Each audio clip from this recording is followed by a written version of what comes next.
Brothers and sisters, if you ever wondered whether God still intervenes, listen closely. My name is Jonah, a simple man, a pastor of a small church, husband, and father. I have preached hope in the face of storms, but I had never stood in the eye of a living storm until the day they shot me 7 times. I remember the sun that morning, the way the road looked washed in light and everything seemed ordinary. I thought I was traveling to a prayer meeting, never imagining that the next hours would turn into the longest and fiercest battle for my life. This story is not made to terrify you. It is made to remind you that when the world says, "end," God often says, "not yet." So sit with me. Hear my voice. Hear the sound of my prayer. This is the day God declared, not today. I left at dawn because that was the safest time, or so we thought. The road between my town and the neighboring valley was familiar, the pit stops, the baked red earth, the acacia trees that turned their shadows into long arms at sunrise. I had a small bag, my Bible, a worn leather notebook, and a heart full of plans for the day: visit a family who had lost a child, encourage a young leader, pray for a widow. I was simple, and I was busy with the kingdom work. As a pastor, I had learned to carry a quiet prayer in my mouth all the time. That morning my whispered words were the same as always: Lord, cover this road. Let your angels go before me. The bus was half full. People read newspapers, smoked quietly, or stared out the window like they were looking for something far away. I remember the gospel hymn playing low on someone's phone. I remember the way the dust hung in the light when we paused for water. Nothing looked wrong. By the time we passed the second checkpoint, my spirit, for reasons I still cannot explain, tightened. It was not fear exactly, more like the warning flare a shepherd hears at night when wolves move. I told myself, "You're tired, Jonah. Don't be foolish." But the feeling stayed, a small pebble of unease under my shoe that would not be removed. We turned a sharp bend between 2 hills and the bus slowed. Men walked alongside and waved us down, at first politely, then with the insistence of those who had been watching for prey. I remember the click of a latch, then the sudden roar. A dozen masked men appeared from the shadows, not like villagers protesting but like hunters on command. They moved fast, practiced, and mean. Their guns were old but efficient, their faces hidden behind scarves that left only eyes like black stones. We were told to get down, to surrender phones, to be quiet. They searched the bus slowly, deliberately. When they found my Bible, one of them spat on the cover.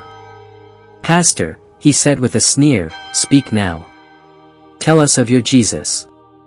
I kept my mouth shut. Words can be weapons. The leader stepped close and said in a voice like rust, "Take the ones with pockets. The rest are for tomorrow." They wanted money. They wanted fear.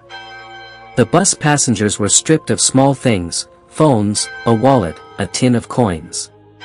Then they said, "Walk." We walked into the fields. I walked thinking, "Lord, not my plans, but your will." I felt the pebble of unease grow into a stone. I prayed softly, not loud, but desperate. I did not yet know that my words would be the last anchor between me and a place the enemy had prepared. I did not yet know we would not leave that field alive. I did not yet know that my knees would feel the cold, that my hands would bleed, that my heart would find its last measure of courage. But when the first gunshot came, it sounded like a judge's gavel, final, unquestionable, the end of an ordinary morning and the start of a very long testimony. The air changed when the first shot cracked. It was a sound that does not belong in a life of breakfast tea and bus seats. It was a sound you hear in nightmares or movies, not in the middle of a road where you go to church on Sunday. I felt the hit as a hot, sudden pain at my side, and then the world narrowed into 2 things, the pain and the prayer. I fell. For a second the ground was only dust and the sky a thin slice of blue. Someone screamed, a man's voice that rose and broke like glass. The men shouted, and the rifles barked again. I tasted metal. I had been shot once, and the shock was like being forced to live 2 lives at once, one before the bullet and one after. My hand flew to where the pain shrieked and found blood. Dark, unexpected. I looked down and the shirt was wet. I said, "Lord, if this is the end, make it count." They kept shooting. I heard that counting sound in my mind, boom, boom. People I had shared tea with minutes ago were lying down. A woman clutched a child. The bus driver was crying. I felt a second strike and then a third. Each time my body took it and the pain spread like new weather, hot, sharp, all around. I kept whispering the Lord's Prayer, then the Psalms, then little cries I'd used as a boy. I couldn't make a dramatic speech in those moments, there wasn't the strength. Instead I clung to phrases I knew by heart. Between shoots, there were small human things, the rustle of someone crawling to cover a little girl, an old man trying to lift himself with a groan, the leader's boots crushing tin cans, whispering orders in a language I barely recognized. I recognized only one thing clear as glass, their intent. They wanted to take life like a man takes a seat. But God had not yet spoken, "Go." He had not yet closed the book on me. When the shots stopped for a breath, and the silence hit like a physical thing, I counted quietly in my head. 1, 2, 3. My arm felt weak. Blood was warm on my palm. I whispered, "Lord, if you spare me, I will not be silent. I will tell what you did." I didn't have a plan. I had only a faith that sounded like a small drum in a dark place. Then someone kicked me, the kind of cruelty that tries to prove you are already dead. I could have been. But I was not. The first prayer had taken hold. When they started again, I knew something had changed. Before it had been chaos, a storm. Now it was a machine, one focused on an outcome. They wanted to be sure. They lined some of us up, they called names as if reading a grocery list. I heard my name. The word sounded small and foolish against rifles. They made us kneel, one by one. It felt ritual, a horrible parody of justice. Each bullet entered like a cold finger at the gate of my life. One in the shoulder, another in the thigh. A hot, brief pain that pierced and then receded. Every time I thought I would not breathe again, my body refused to obey the logic. My lungs still took air. Somewhere beyond the trees someone's tires screamed like a stuck animal, but the field closed around me like a bowl. Darkness pressed. I could not see faces clearly, only flashes where the sun cut between branches. I felt more than saw. 7 times. I felt them as separate betrayals and one continuous mercy. I did not keep a tally for bravado. I remember thinking, 7, the number of completeness. How strange that the enemy would choose that number. I counted between pain like a child counts stars to sleep.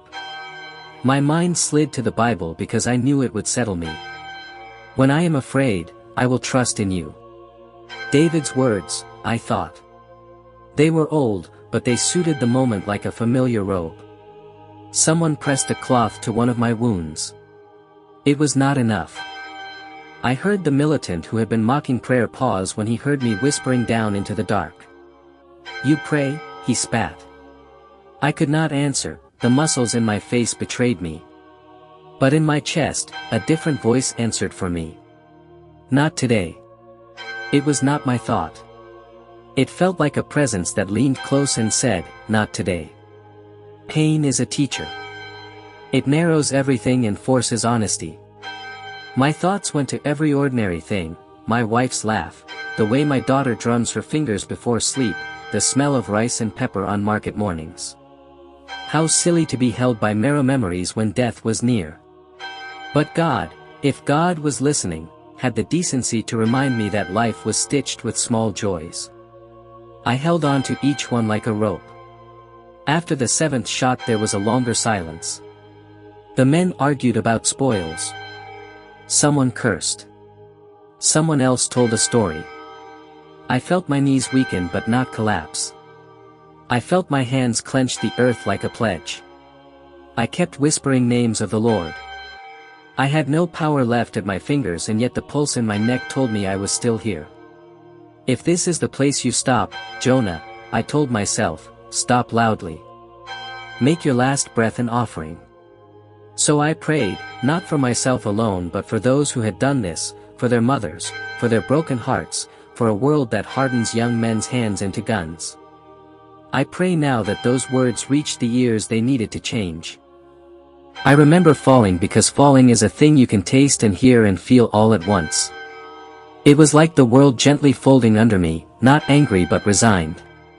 The dust rose, and my face tasted like the road. My breathing was shallow, and each inhale felt like pulling through cotton. I thought for a moment, absurd and peaceful, of how I had taught the congregation to sing with their eyes closed. Now I closed mine because the light made my vision stutter. And then, because God is never dramatic the way the world expects, I heard a sound that stopped me more than pain ever could. It was a soft, distant singing, not of music the Militants knew but of something older. It threaded itself through the clamor like a silver thread pulling a torn coat together. The sound was not from a person I could point to. It was from a presence. In the middle of a field with guns and men and dust, I heard a choir that sounded like home. Between weak breaths I mouthed hymns I had heard in childhood, not because I had a plan but because the mouth remembers what the heart cannot. Holy, holy, holy, I whispered. My voice came out like a match struck in rain. The singing grew stronger. I felt hands on my shoulders, not hard hands of strangers but a warmth that steadied me. I could not be sure if it was a fellow passenger or an angel. The human hands trembled and were real, but there was also a pressure in the air like kindness given in surplus. I do not have words to explain the light. It was not blinding like a movie. It was patient. It rested on me like a palm. The bullets had left me raw, but where they had entered, the cold turned to a warmth I can only call God's presence. I wanted to cry but had no tears to spare. I wanted to curse but could not. All I could do was listen. The singing folded into prayer. A voice, not one voice but the voice of many, said, clearly, not today. This is not to glorify an image of angels with trumpets. It is to say that in the middle of murderous intent, something intervened that changed the men's tempo and the field's outcome. They looked up, frightened. Some wept. Some ran. One dropped his weapon and fled. Another fell to his knees, as if bowing to the same force that had bowed me. The change was not a magic trick. It was a breaking of will in the hearts hardened to violence. Where there had been surety of death, doubt grew like vines through cracks in a wall. While the confusion happened, I fought to sit. I wanted to stand and tell the story. I wanted to rise and testify to the men who still lingered. My voice was an old thing in my chest, but it answered with prayer. I said, Father, forgive them. My lips moved and it did not sound foolish. It sounded like a bell rung to wake people up. In that moment of surrender, I felt less like a victim and more like a witness to what God could do among proud hearts. They left. The field emptied as if a terrible tide had gone out. We lay there, the dead and the breathing side by side. A neighbor crawled to a woman groaning and covered her with his shirt. Someone used an old cloth to bind a wound. For a while the world smelled of blood and crushed grass. I was hurt but not alone. A man I had only met that morning wrapped a strip of fabric around my legs to stop bleeding. He ran through his small prayers beneath the breath and moved with a tenderness I had not expected from strangers. The village came, the ones who could, to lift us to the road where an ambulance would ride us out. The medics were quick-fingered and not surprised by the savagery of such attacks. They worked in silence, used cold hands, and gave me morphine like a benediction. Hospital light is another kind of light, sterile, unforgiving, honest. I lay in a bed and the doctor said words I did not want to hear, multiple gunshot wounds. Lucky to be alive. Lucky. A strange word when it sits in the mouth with stitches and tubes. But it was true in a way my mind could not yet hold. Lucky was the human margin of a miracle, it named the gaps between death and an impossible morning. They sewed me, cleaned the wounds, and whispered in clinical terms about infection and recovery. Pain became the architecture of my nights. I had dreams that were not dreams, people walking toward me with hands full of light, a choir singing in the hospital corridor, the woman on the bus who had held the child's hand now safe in a neighbor's home. I woke often and prayed. The first days I could not speak much. My voice was a raw thing cut with pain. Yet my mind kept returning to that single phrase that had settled like a seed in my chest, not today. Friends came, a stream of faces bringing food, prayers, and tears. My wife sat by the bedside and folded my hands in her own with a rhythm that calmed me better than morphine. People I had baptized came and put their hands on me. We prayed for the men who shot us. I did not understand how a heart could hold such things at once, the desire for justice and the radical choice to forgive. But forgiveness is not metaphysical softness. It is a decision that will outlive your worst injuries. I chose it because in that field something greater than hatred had changed the course of men. Recovery is slow. I learned to walk again, to lift my hand, to eat without feeling my ribs. Wounds scar. They become a map of what you have survived.